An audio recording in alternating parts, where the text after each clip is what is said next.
Hello dear chess friends, today a Blitz game, 5 minutes in Queen's Gambit declined, and more specifically the so-called Slav variation, and even more specifically the modern and quiet variation as I play g6.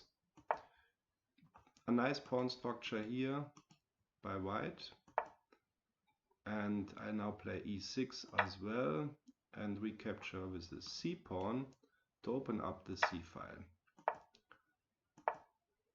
Fianchetto, development, castling, development, castling. Okay, now nice structure and a nice outpost field for my knight on e4. Development, opening, preparing the rook move to the c file. White puts pressure on the e file, and now f5. f5 mainly opening up the long diagonal, but also at some point opening hopefully the f line, f file.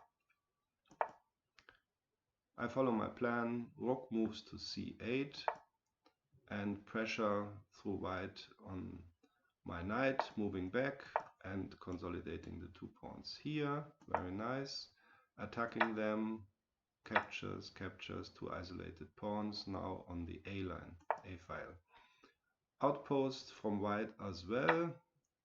Simplification, capture, takes. And now I start to develop on the queen side. And of course white does the same on the king side, pushing my knight back, moving on to protect the pawn on e5, allowing my knight to move back to his preferred position on e4. Attacking and developing here, actually not the best move. Why?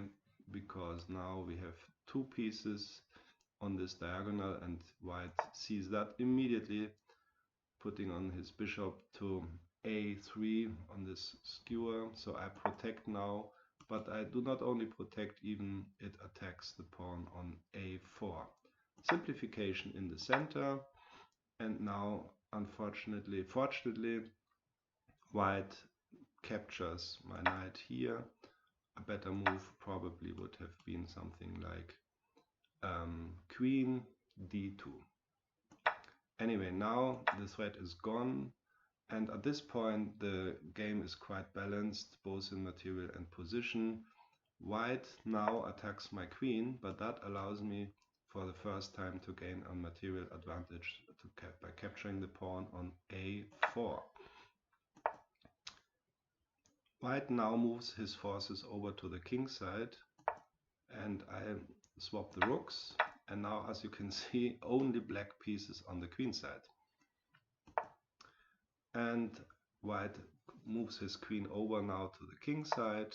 I need to consolidate here, and now the h-pawn starts to march. Of course this will be one of the next moves, but before that I attack the pawn, the unprotected rook, and white can easily defend that. So now the h5 move of my pawn to put threat on the queen, moving back, and another attack now. This field is unprotected with a nice check, and actually now I can do that what I just mentioned, even despite this attack, because my attack is with check. King protects on h2, and now I can easily capture this pawn. Now I'm already 3 pawns up. And another attack actually is not a pawn attack, is more a queen attack. And so I swap the queens, and now I can either capture with the h or the f pawn, and not sure I took the right one. Anyway, I took the f pawn because I thought this open f line could easily be protected if needed. So now the bishop is attacked, has only one field, but this only one field allows a nice pin here. And white now attacks my isolated passed pawn on the a file, but it can easily be protected and create this nice structure, pawn and tall pawn, and they protect each other very well. And now the last chance of white to get his passed pawn marching, but of course it can easily be captured and is impossible to protect, so at this point in time white resigns. I hope you like this short blitz game. Let me know, and please give me a like if you like. Thank you and goodbye.